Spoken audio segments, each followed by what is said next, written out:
John Glenn era un héroe para Kennedy. Fue uno de los primeros estadounidenses en viajar al espacio. Además, Glenn fue también el primer estadounidense en volar en un avión supersónico en 1957. Desde aquel vuelo, Kennedy soñó con la construcción de un avión supersónico americano. Pero había otros que tenían un sueño similar.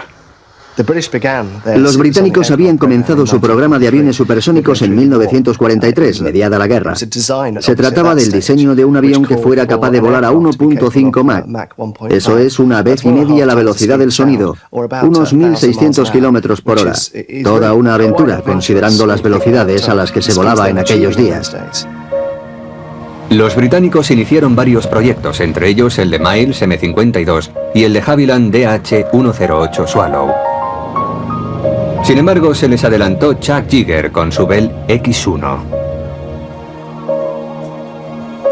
Para ser sincero, me enfureció, porque creo que podríamos haberlo conseguido si el proyecto no hubiera sido cancelado.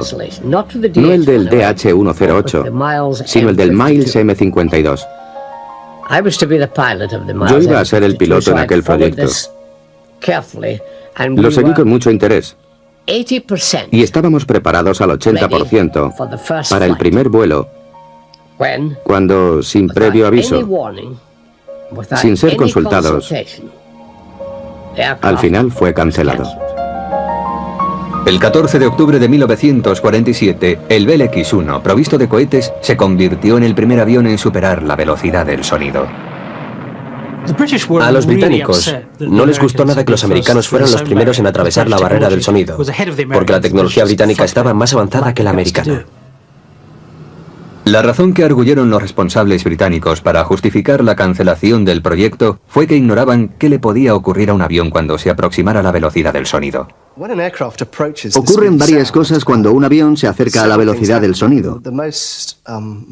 La más preocupante para el piloto es que el avión empieza a vibrar y a dar sacudidas según la velocidad con que se aproxime a la velocidad del sonido. En términos de aerodinámica, se produce una onda de choque debido a la compresibilidad del aire que origina un aumento de la resistencia y el calentamiento del avión. Conforme se aproxima a Mach 1 y la onda de choque pasa por las superficies de vuelo, el ala pierde sustentación, tanto por arriba como por abajo.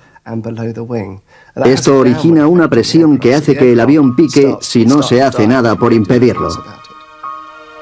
Un método para contrarrestar estos efectos es la utilización de superficies de control asistidas, particularmente en el elevador de cola. En vuelo subsónico, el aire fluye normalmente sobre el ala creando sustentación, pero en la región transónica se forma una onda de choque que aumenta la resistencia. A la velocidad del sonido, la onda de choque se desplaza hacia el centro del ala, generando una presión hacia abajo. Las superficies de control asistidas deben actuar entonces forzando la subida del morro del avión. Se empiezan a notar los efectos de la compresibilidad al acercarse a la zona transónica, a la velocidad del sonido, a punto 9 Mach, o sea, a 9 décimas de la velocidad del sonido al nivel del mar. Entonces se experimenta el llamado buffet, cuando empieza a formarse la onda de choque. Cuanto más nos aproximamos a la velocidad del sonido, tanto mayor es el buffet hasta que la atravesamos y la onda se desplaza hacia la parte trasera del avión. Entonces se entra en una zona donde el aire es mucho más estable, más tranquilo, por decirlo así. Hacia mediados de los años 50, los aviones militares empezaron a volar rutinariamente a velocidades superiores a la del sonido, pero solo durante periodos cortos. El vuelo supersónico sostenido presentaba un problema mucho mayor que el mero hecho de rebasar la velocidad del sonido. El vuelo supersónico para pasajeros es muy diferente del vuelo supersónico en el contexto militar. Los pasajeros vuelan durante un tiempo muy largo a velocidad supersónica, mientras que en operaciones militares solo se hace durante un tiempo muy corto. Solamente un país se decidió a aceptar el reto. Derrotados en la carrera por superar la barrera del sonido, los británicos embarcaron en el diseño y desarrollo de un avión de línea supersónico. Fue el inicio de una carrera que transformaría el mundo de la aviación.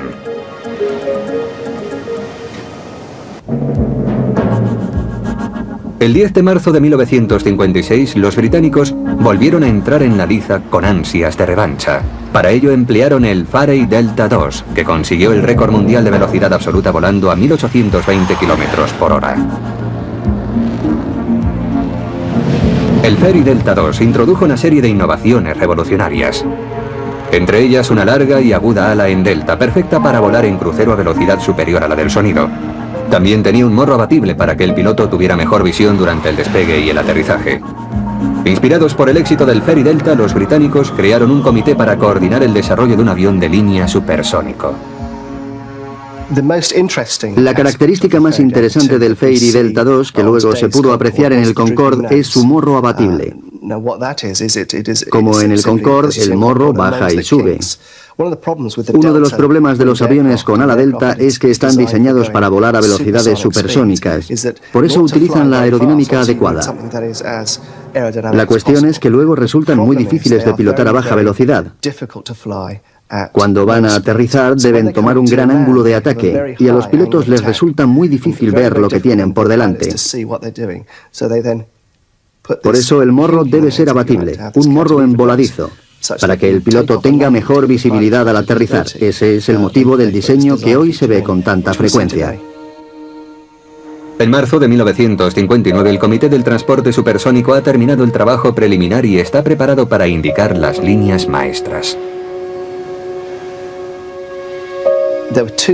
Se hicieron dos recomendaciones principales. La primera era para un avión pequeño, bastante sencillo, que llevara unos 100 pasajeros y volara a 1.2 Mach. El segundo diseño era para un avión de 150 plazas, capaz de volar a 1.8 Mach, lo que lo hacía considerablemente mayor y más rápido. En 1959, las ideas británicas cristalizaron en dos proyectos. Uno era un avión supersónico de distancia media que tendría un ala en M, más bien disparatada y muy difícil de construir. El otro proyecto, sin embargo, se convirtió en clásico. Tenía un ala en delta larga y fina. Se trataba de un avión supersónico de línea para cruzar el Atlántico. Fue entonces cuando se tomó la decisión para construir el avión de línea supersónico. Cuando en 1960 adjudicaron el contrato de diseño a la BAC, los británicos le impusieron la condición de que tendría que buscar un colaborador internacional para construir el transporte supersónico. El primer país con que la BAC contactó fue Estados Unidos. Pero en aquellos años los estadounidenses mostraban poco interés por el proyecto. Por eso los británicos recurrieron a Francia como posible socio. Finalmente, los británicos y los franceses decidieron cooperar, porque el proyecto del avión de línea supersónico era demasiado ambicioso para un solo país. Beneficioso acuerdo el hecho de que dos equipos diferentes de diseño, uno en Francia y el otro en Inglaterra, habían llegado aproximadamente a las mismas conclusiones acerca de cómo debía ser el avión. El avión debía tener ala delta.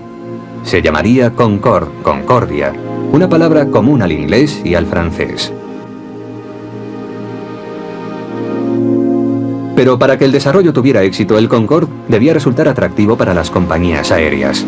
En junio de 1963, la mayor línea aérea de todas hizo el primer pedido, lo que significaba que el avión resultaría rentable. El pedido provino no de Europa, sino de la principal aerolínea de Estados Unidos, la Pan Am. La Pan Am era un comprador tan poderoso que podía enfrentarse a los presidentes de las empresas fabricantes. A Tripp no le importaba visitar a un fabricante y decirle: si tú no haces lo que yo quiero, iré a ver a otro que lo haga. Y si tengo que ir a Europa, iré a Europa. Tripp era todopoderoso en la industria de aquel entonces. La Pan American Airways empezó a funcionar el 28 de octubre de 1927. Fundó la primera línea regular internacional de los Estados Unidos. Un trimotor Fokker que transportaba correo despegó en Cayo Oeste, Florida, y aterrizó 1 hora y 10 minutos más tarde en La Habana, recorriendo una distancia de 135 kilómetros. El fundador de la Pan Am fue el legendario Juan Terry Tripp. A sus 28 años se le ocurrió que los aviones que transportaban correo podrían también transportar personas. Puso asientos en la parte trasera de los aviones y cobró $100 por un billete a La Habana. Tripp estaba decidido a que la Pan Am fuera siempre la primera aerolínea de los Estados Unidos. En los años 60, La Pan American era una de las más grandes. La mayoría de las líneas aéreas norteamericanas solo ofrecían vuelos nacionales, pero la Pan Am se hizo famosa volando alrededor del mundo, y para ello empleó los aviones más modernos y con mayores prestaciones del mercado. El 26 de octubre de 1958, la Pan Am se convirtió en la primera línea aérea norteamericana que utilizó un avión de reacción en vuelo comercial. Se trató de un Boeing 707 llamado Clipper America. Voló desde Nueva York a París en la mitad del tiempo acostumbrado por entonces. Juan Tripp estaba decidido también a que la Pan Am fuera la primera compañía en utilizar aviones supersónicos.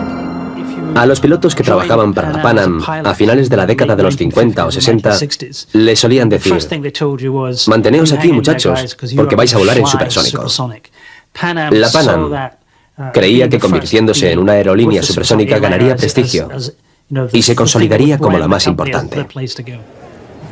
Pero la decisión de la Pan Am exigía una respuesta nacional. A los pocos días del anuncio, el 5 de junio de 1963, el presidente Kennedy proclamó la intención de su gobierno de apoyar a la industria norteamericana en el desarrollo y construcción de un transporte supersónico para que las líneas aéreas del país, como la Pan Am, pudieran utilizarlo. Cuando Kennedy oyó que la Pan Am iba a comprar el Concorde europeo, casi le da un ataque. Se puso muy furioso y llamó a Juan Tripp, el hombre fuerte de la Pan Am, para pedirle explicaciones. Tripp le contestó: bueno, ya lo sabe, la alternativa es que me ofrezca un avión de línea supersónico americano. Desde aquel momento, Kennedy decidió hablar con los fabricantes de aviones americanos para que construyeran un avión de línea supersónico más rápido y con mejores características que su rival europeo. Y así empezó la carrera. El resultado inmediato de aquella apuesta por la construcción del transporte supersónico fue la adjudicación de $100 millones de los fondos del Congreso, lo que en 1963 era una cantidad enorme de dinero. El Concorde tenía ahora un rival americano. La pregunta era quién acabaría construyendo el transporte supersónico. Una candidata obvia era la Douglas, la mayor constructora de aviones de líneas civiles, desde el mítico DC-3 hasta el reactor DC-8. Pero Douglas no tenía la liquidez necesaria para entrar en la competición. Otra candidata era la North American, que ya estaba trabajando en un gran bombardero supersónico, el B-70 Valkyrie. Y la Lockheed, que tenía gran experiencia en aviones supersónicos tales como el avión secreto SR-71. También estaba la Boeing, la fabricante del poderoso B-52 y de los aviones de línea B-707. De todas las compañías fabricantes de Estados Unidos, paradójicamente Boeing era la que presentaba más problemas para introducirse en el mercado de aviones de línea supersónicos. Hasta entonces la Boeing no había construido ningún avión supersónico. En la actualidad, la Boeing es la mayor compañía aeroespacial del mundo. Tiene cerca de 200.000 empleados y compradores en 145 países. Genera unos beneficios anuales de casi $60.000 millones. Pero la Boeing tuvo unos comienzos muy modestos. Su fundador fue William Boeing, hijo de un empresario maderero. En 1903, Boeing abandonó la Universidad de Yale y viajó al estado de Washington para hacer fortuna en el negocio de la madera. En 1910, William Boeing fue a Los Ángeles a ver el primer festival de aviación de los Estados Unidos. Trató de volar en algún avión, pero ninguno de los pilotos participantes quiso aceptarlo como acompañante. Boeing volvió a Seattle decidido a construir y a volar en sus propios aviones. Algunos creen que Bill Boeing era un inventor, pero realmente era un innovador. Creo que tuvo pocas patentes, si es que tuvo alguna, pero veía un producto y se ponía a pensar en cómo mejorarlo. El 15 de julio de 1916, Boeing inició la fabricación de aviones en Seattle, en una vieja nave para embarcaciones. Contrató a constructores de barcos cuya destreza en la carpintería resultaba ideal para la nueva industria de la aviación. La Boeing prosperó en sus comienzos fabricando hidroaviones para la Marina Americana. Más tarde construyó aviones de caza para el ejército. Pero fue durante la Segunda Guerra Mundial cuando Boeing alcanzó su máximo esplendor. La guerra había comenzado en Europa y desde Wright Field se solicitaban aviones. En aquel tiempo, La mayoría de los bombarderos eran de 2 motores. Todavía se utilizaban los bimotores. Douglas fabricaba un bombardero de 2 motores al igual que alguna otra compañía. El mismo Boeing se presentó en Wright Field y preguntó: ¿su petición incluye un bombardero cuatrimotor? Y todo el mundo se sorprendió porque nadie sospechaba que pudiera existir un bombardero cuatrimotor. Este era el XB-15, un cuatrimotor con una envergadura de 45 metros. Eran tan grandes que se podía pasar por el interior del ala para llegar a los motores y repararlos en vuelo. Una versión más pequeña de este gigante, el B-17 Flying Fortress, se haría famosa durante la Segunda Guerra Mundial. Creo que encargaron 13 o 14 aviones de prueba y evolucionaron hasta convertirse en las Flying Fortress.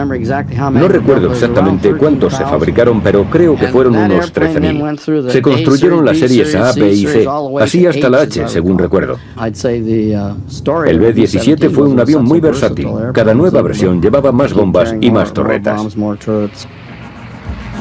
Mientras los hombres iban a la guerra, las mujeres permanecían en las fábricas. Millares de ellas les sustituyeron en el trabajo y ayudaron a aumentar la producción de Boeing. De los 60 aviones al mes fabricados en el año 1942, pasaron a 362 aviones en 1944. Al B-17 le siguió en 1942 el B-29 Super Fortress. En Wichita, granjeros, amas de casa y tenderos fabricaban aviones B-29 en turnos de 10 horas, trabajando día y noche en lo que fue conocido como la Batalla de Kansas. La Segunda Guerra Mundial cambió la suerte de la Boeing. Antes de la guerra, era un fabricante serio, pero su producción era escasa. La guerra hizo que Boeing comenzara a producir a gran escala, construyendo bombarderos gigantescos y en grandes cantidades. Después de la Segunda Guerra Mundial apareció el B-47, el primer bombardero reactor de Norteamérica. El 15 de abril de 1952, el piloto de pruebas de la Boeing, Tex Johnston, realizó el primer vuelo del B-52, que habría de dominar los cielos durante los siguientes 50 años. En aquellos días, Boeing decidió asumir un riesgo. En los años 50, a Boeing le iban muy bien las cosas con los contratos militares de los B-47 y B-52. Pero un fabricante de aviones debe mirar hacia el futuro. Se tarda mucho tiempo en diseñar y fabricar un avión. Por eso en la Boeing tomaron la arriesgada decisión de dedicar parte de los beneficios obtenidos con la venta de bombarderos a la fabricación de un avión de pasajeros. Disponíamos de los conocimientos adquiridos con la construcción del B-47 y del B-52. No era un gran problema desarrollar un avión de ala baja que pudiera ser utilizado como cisterna. Sabíamos que necesitaban un avión cisterna y esperábamos poder convertirlo en avión de pasajeros, aunque no estábamos totalmente seguros. Al final fue así como nació el Dash 80. El Dash 80 voló por primera vez con Tex Johnston a los mandos. Tex había pilotado anteriormente los B-52 y estaba decidido a demostrar que Boeing había construido un buen avión. Por eso hizo una arriesgada pirueta con el nuevo modelo al sobrevolar el lago Washington el 7 de agosto de 1955. Una maniobra que solo los pequeños cazas suelen hacer. El presidente de la Boeing, William Allen, fue testigo del hecho. Allen, al ver aquello, se quedó pálido. Miró al consejero técnico, Wilbur Bale, y le dijo: ¿has autorizado esto? Y antes de que contestara, Tex repitió la maniobra. La apuesta de Boeing dio resultado. El Dash 80 se convirtió en el prototipo del KC-135, el primer reactor cisterna que a su vez dio paso al modelo 707, el primero de una larga serie de aviones comerciales de Boeing. La compañía había conseguido optimizar el 707, que gastaba solo la 10ª parte de combustible del transatlántico Queen Mary. El avión, que costaba $5 millones frente a los 30 que cuesta el transatlántico, podía transportar tantos pasajeros al año como el barco. Boeing había creado un mercado eliminando la competencia del buque. En 1958, cuando los 707 entraron en servicio con la Pan Am, la Boeing seleccionó un pequeño grupo de trabajo que debía ocuparse de diseñar un avión de pasajeros supersónico. La compañía invertía $1 millón al año en el proyecto. El diseño resultante fue denominado Boeing Modelo 733. Boeing empezó a interesarse muy pronto, a principios de los años 50, por un avión de pasajeros supersónico. Se decían, ¿es posible construirlo? ¿Existen los motores adecuados? ¿Y la metalurgia? Pero a finales de la década de los 50 los trabajos ya estaban bastante avanzados y empezaron a pensar, podemos conseguirlo. Tras la propuesta de Kennedy para construir el SST, el modelo 733 podría convertirse finalmente en una realidad.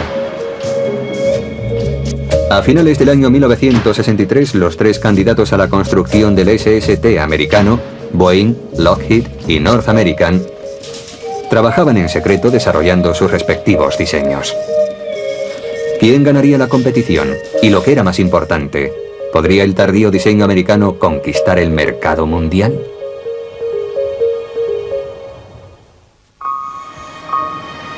También en 1963 se había iniciado la construcción del Concorde.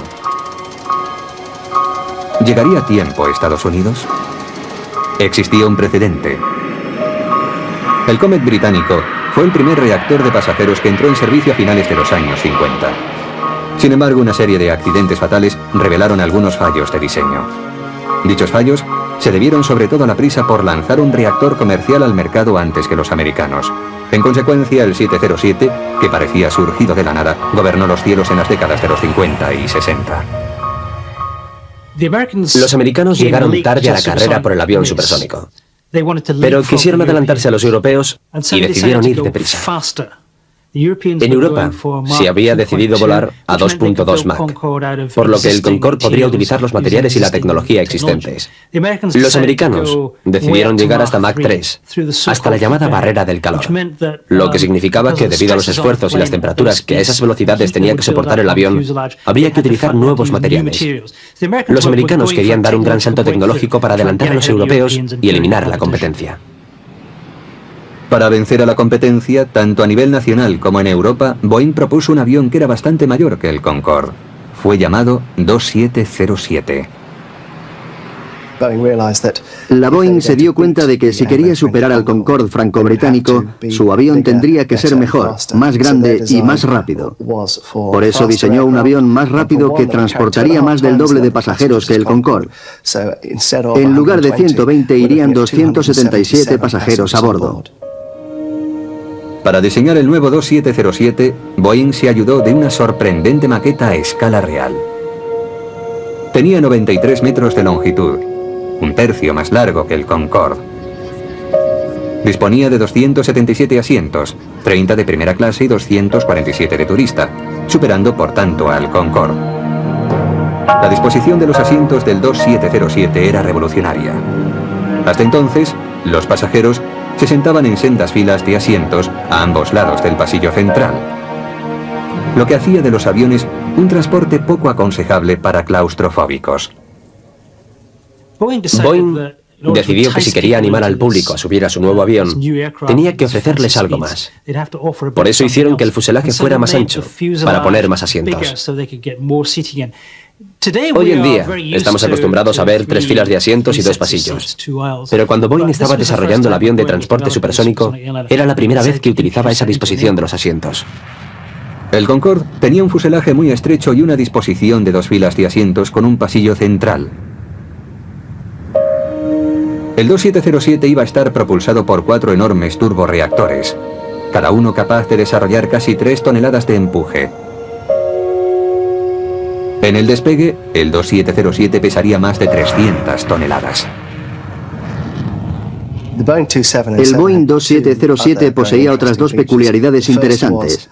La primera era el morro abatible, no muy distinto al de Concorde, que permitía que los pilotos tuvieran mucha mejor visión en el despegue y en el aterrizaje. El morro se elevaba para el vuelo a alta velocidad. La segunda peculiaridad en el diseño también tenía que ver con las diferencias de velocidad durante el despegue, aterrizaje y posteriormente durante el crucero supersónico, y esta era el ala de incidencia variable. El ala podía pivotar, por decirlo así, y ponerse recta cuando volaba a baja velocidad para que fuera más fácil fácil y seguro despegar y aterrizar, y luego cuando sobrevolara el Atlántico o el Pacífico y se aproximara a Mach 2, el ala reculaba hacia atrás para presentar una configuración muy similar al ala delta. Las alas de la maqueta del Boeing 2707 podían moverse manualmente hacia atrás desde que estaban totalmente plegadas con una incidencia de 72 grados, hasta extenderlas también totalmente con una incidencia de 30 grados. El diseño del avión de línea supersónico de la Boeing rozaba el límite de la tecnología aeronáutica. Volaría más rápido y durante más tiempo, lo que exigiría nuevos materiales, nuevos motores y nueva aviónica. Era todo un reto. Algunos creyeron que la Lockheed ganaría la carrera del SST con su modelo L2000. El diseño del avión supersónico de Lockheed era sencillo, elegante, bonito. No tenía partes móviles como el ala de incidencia variable. Adoptaron un ala de delta estrecha con todas las garantías de funcionamiento, pues estaba dentro de los límites de lo posible. Minimizaron los riesgos y se convirtieron en un serio competidor. Cuando se acercaba la fecha de entrega de las propuestas, Boeing todavía estaba trabajando en la suya. Conforme progresaba el diseño, se hacía evidente que el proyecto de Boeing resultaría terriblemente complejo y caro, lo que hizo que las compañías aéreas se asustaran. Por eso Boeing empezó a añadir más y más pasajeros con la esperanza de que los beneficios compensaran los costes del avión. El tamaño aumenta un poco el rendimiento, al menos con otros aviones. Pero al final, el avión acabó siendo demasiado rápido y demasiado grande, porque creíamos que el Concorde era demasiado pequeño para tener éxito. El 31 de diciembre de 1966 fue anunciado el ganador. Fue el diseño revolucionario de la Boeing. La competición fue muy reñida. La razón por la que ganamos no fue que a las aerolíneas les gustara más nuestra propuesta. Mi opinión personal es que creyeron que era mejor comprar un avión comercial a Boeing que a los otros dos fabricantes. En aquellos días, nosotros ya construíamos aviones comerciales y trabajábamos con aerolíneas. Creo que eligieron a la compañía, no al diseño. Fue una sorpresa que ganara Boeing, porque tenía poca experiencia en la construcción de aviones supersónicos. Era famosa por el B-52, que es subsónico. Los demás, Convair, Lockheed, habían construido aviones supersónicos grandes que tuvieron bastante éxito. Pero de repente le hicieron el encargo a un recién llegado y todos pensaron, ¿será capaz de hacerlo? Boeing predijo que si la construcción del prototipo comenzaba a principios de 1967, el primer vuelo se podría realizar en los primeros meses del año 1970. Y el primer avión estaría listo para entrar en servicio a mediados de 1974. La predicción resultó un disparate. No sospechaban los problemas a los que tendrían que enfrentarse. El principal problema del diseño del avión supersónico de Boeing se podía resumir en una sola palabra: peso. Cada vez era más y más pesado. No conseguiría ser rentable. Había que reducir peso. Y al final el mayor inconveniente fue el mecanismo para hacer que las alas se replegasen. Al desarrollar los diseños preliminares, el peso en vacío se hizo demasiado grande. Ese fue el problema principal. El peso se nos escapó de las manos y no pudimos ajustarnos al que habíamos previsto en la configuración inicial. El proyecto fue interrumpido durante un año mientras Boeing estudiaba otras alternativas. En octubre de 1968 presentó un diseño totalmente nuevo. Solo existía una forma de resolver el problema del peso: eliminar el mecanismo de incidencia variable. El ala de incidencia variable de la Boeing desapareció principalmente por su gran peso. La bisagra era demasiado pesada. También redujeron el tamaño. Los asientos quedaron limitados a 234, pero seguían siendo más que los del Concorde. Y entonces surgió un nuevo problema que puso en peligro el proyecto y finalmente acabó con él: el estampido sónico. Sabíamos que existía, pero francamente no pensamos que fuera a tener tanta importancia. El estampido de los aviones al atravesar la barrera del sonido es como un trueno. Se oye a más de 3 kilómetros de distancia. No creímos que fuera tan importante. Para conocer los efectos del estampido sónico en áreas urbanas, la Fuerza Aérea Norteamericana realizó un experimento en 1964, algo que no se podría hacer en la actualidad. Querían comprobar su efecto en zonas pobladas. Probaron con bombarderos supersónicos sobre la capital de Oklahoma. Hicieron que se escuchara el estampido sónico, las ondas de choque, y lo hicieron de forma continuada. El resultado fue que en muy poco tiempo se produjeron 8.000 quejas por ruido y 5.000 reclamaciones por daños diversos.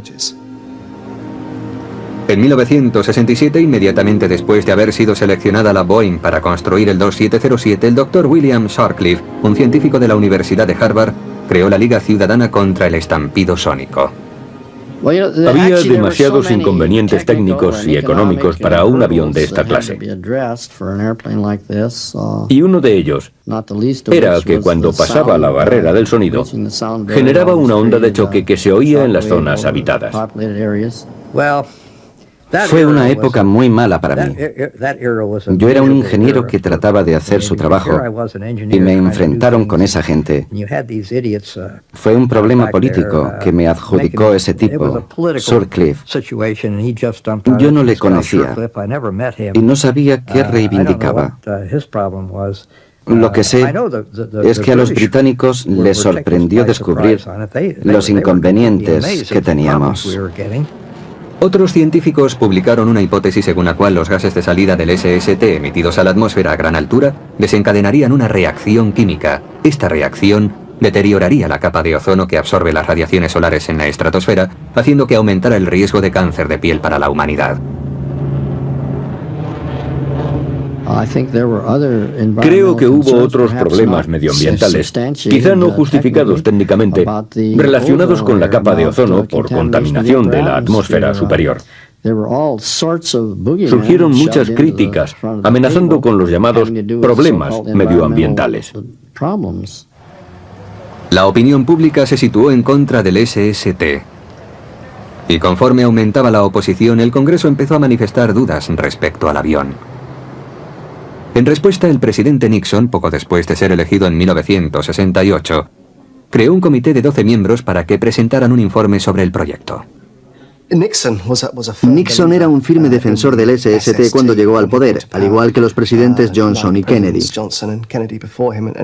Entendía que el SST era una cuestión de prestigio para Estados Unidos y por eso creó el comité. Para su sorpresa y consternación, el comité dictaminó en contra del SST. Dijo que era totalmente inviable. Aparte del estampido sónico, el SST se enfrentaba a otros problemas. Cuando se establecieron sus objetivos, el presidente Kennedy determinó que debería volar más rápido que su rival europeo, a Mach 3.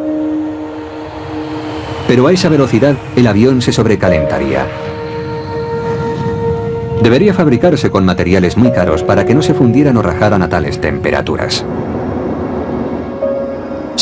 Para que el 2707 alcanzara la velocidad pretendida, había que encontrar nuevos materiales que resistieran el calor. El más recomendable era el titanio, pero en aquel tiempo el titanio era muy caro y muy difícil de manipular, y el proyecto no resultaría rentable. Los problemas principales eran relativos al medio ambiente y a la temperatura del propio aparato. Si se podía o no diseñar un avión que resolviera estos problemas y permitiera ganar dinero, era algo que en aquel momento no se sabía con certeza. Hacía tiempo que los británicos habían decidido que aquellos problemas eran demasiado difíciles y caros de resolver. El Concorde volaría a unos 2.000 kilómetros por hora, velocidad a la que los problemas de calentamiento eran mucho menores. Por eso el Concorde fue construido con las aleaciones metálicas habituales y los costes de fabricación no se dispararon.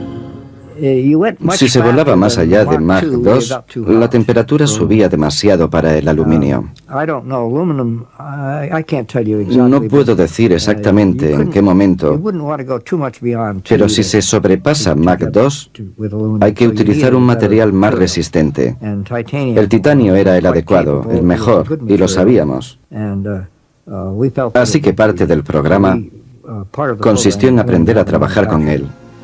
Mientras los ingenieros del Boeing trataban de resolver los problemas, el programa del 2707 sufría grandes retrasos multiplicando los costes.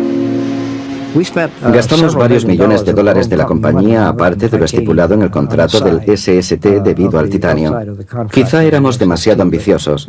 Habría resultado volando a Mach 2,5, pero si volábamos a Mach 3, la temperatura subía a más de 200 grados. Y eso es demasiado. El 18 de mayo de 1971, el Senado de los Estados Unidos se reunió para votar una moción que pretendía bloquear los fondos destinados al SST. El presidente Nixon trató de persuadir a los senadores para que el proyecto prosiguiera, pero no lo logró. Por 58 votos contra 37, se decidió acabar con el proyecto. Creo que la pretensión de Kennedy, que quería que el SST fuera mejor, más grande y más rápido que su rival europeo, fue la causa de los grandes problemas de Boeing. Siempre trataron de alcanzar la meta de Kennedy de alcanzar Mach 3 y tuvieron que enfrentarse a los problemas que conlleva volar a esa velocidad. Era excesivo, nada práctico. Se podía volar más rápido que a Mach 2, Mach 2,5, quizá, para no alterar demasiado la temperatura. Pero ir más allá no era práctico. Parecía que Europa había ganado la carrera tecnológica.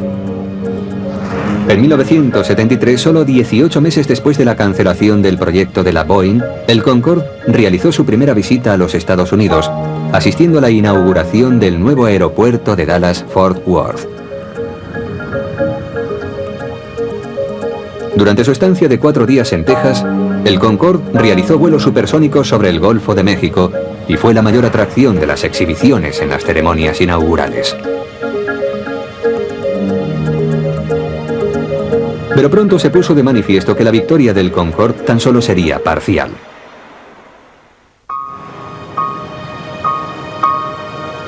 Los problemas que acucieron al Boeing 2707 acabaron finalmente con él, pero también afectaron al Concorde.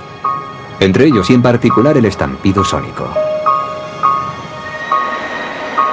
La British Airways inauguró la primera línea regular en supersónico el 21 de enero de 1976. Volaría entre Londres y Bahrein. Sin embargo, la ruta sobrevolaba principalmente zona continental, obligando al Concorde a ir a velocidades subsónicas en gran parte del trayecto.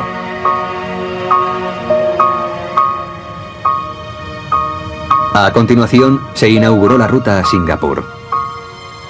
Pero el 13 de diciembre de 1977, después de solo 3 vuelos, el servicio fue suspendido debido a las quejas del gobierno malayo por el estampido sónico sobre los estrechos de Malaca, en la costa oeste de Malasia.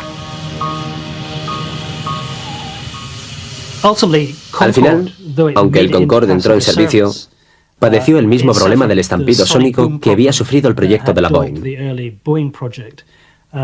Los americanos prohibieron el vuelo supersónico sobre su territorio continental. Algunos dijeron que fue en represalia. Pero fuera o no fuera así, el Concorde solamente podría volar en supersónico sobre el Atlántico. No pudo cumplir ninguno de los requisitos, pero se fabricaron tan pocos aviones que a nadie le importó.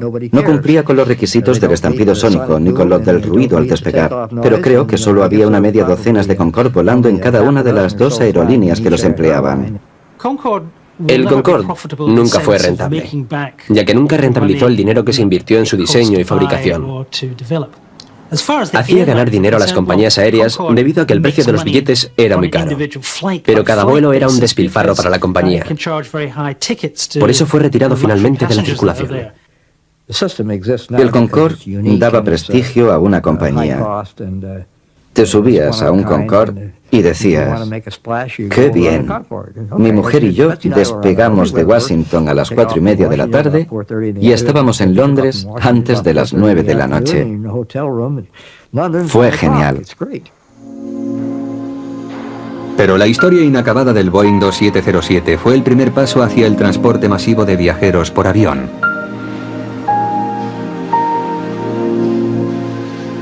El 22 de diciembre de 1965, el presidente de la Boeing, William Allen, y Juan Tripp, de Pan American Airways, firmaron un acuerdo por el que Pan Am se comprometía a comprar 25 nuevos aviones de carga. A diferencia de la atención que despertó el 2707 de Boeing, el nuevo diseño pasó casi desapercibido. Boeing diseñó un avión muy sencillo, el hermano mayor del 707. Lo llamaron modelo 747 y fue conocido en todo el mundo como Jumbo. El 747 tiene una historia sorprendente que empezó justo después de la guerra de Vietnam.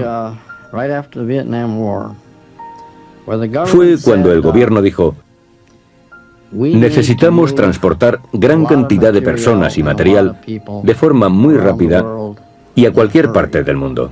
El 747 fue desarrollado a la par que el proyecto supersónico de la Boeing. El objetivo era que el 747 transportara lo que no podía llevar el avión supersónico, mucha carga. Principalmente iba a ser un avión carguero.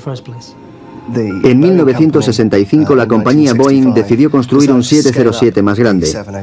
Creo que inicialmente debía ser un carguero, pero se dieron cuenta de que también podía transportar a muchos viajeros y volar a altas velocidades subsónicas, por tanto podía ser muy rentable comercialmente, algo muy importante. Cuando el sueño del avión de pasajeros supersónico se esfumó, solo quedó el 747. El primero de ellos entró en servicio con la Pan Am en 1970, iniciando una auténtica revolución en el transporte de pasajeros. De repente, el coste del vuelo a gran distancia no resultaba desproporcionado. Había nacido la era del transporte aéreo de viajeros. En la actualidad, todas las compañías de vuelo importantes cuentan con varios 747 en sus respectivas flotas. Creo que el 747 seguirá volando al menos otra veintena de años. Es uno de los grandes avances de la industria aeroespacial de nuestra era. Curiosamente, el 747 heredó algo del antiguo proyecto supersónico, la disposición de los asientos. Cuando transformaron el 747 en un avión de pasajeros, gracias a su fuselaje ancho pudieron ponerle 3 filas de asientos para transportar muchas personas. El sueño original del transporte supersónico se había cumplido en parte. Pero el interés por el transporte supersónico de pasajeros no era algo exclusivo de los países occidentales. La NASA tuvo noticia de una versión soviética del SST, el Tu-144. Se le bautizó con cierta sorna con el sobrenombre de Concordowski. El SST ruso voló unos meses antes que el Concorde. Cuando la gente lo veía volar decía: mira, parece el Concorde. Los rusos habían copiado línea por línea, página por página los planos del Concorde y habían construido uno propio. Pero el Concordowski nunca prestó servicio internacional. Los conocimientos técnicos de los soviéticos no eran lo suficientemente avanzados para construir un avión supersónico de línea. El Concordowski era difícil de pilotar y sobre todo inseguro. Sus últimos vuelos fueron experimentales con el fin de resolver los problemas medioambientales que afectaron al viejo 2707. Los ingenieros de la NASA y de la Boeing pensaron en un nuevo avión supersónico que podría transportar 300 pasajeros a más de 2.400 km por hora, sobrevolando el Pacífico desde Los Ángeles a Tokio en solo 4 horas y media. Pero esa era precisamente la pretensión del antiguo 2707, cancelado hacía más de 20 años. Lo más importante es que han aparecido motores de alto índice de derivación y que el ciclo motor ha evolucionado. El problema del ruido ya no es tan grave como en los reactores puros. Más de un cuarto de siglo después, se conocen más cosas acerca del vuelo supersónico, pero los antiguos problemas siguen presentes. Un gran avión supersónico que sobrepase la barrera del calor sería increíblemente costoso. Y quedarían por resolver los problemas de la polución y del ruido. No existe ningún método que yo conozca para evitar el problema del estampido sónico. Siempre estará presente. Es mucha la energía que se desencadena al atravesar la barrera del sonido. El sueño del transporte supersónico fue un sueño de ingenieros y de políticos, y en particular del presidente Kennedy. Pero los pasajeros querían algo diferente. Billetes baratos y un servicio fiable. Querían confort, y ahí radicará siempre el futuro de las aerolíneas.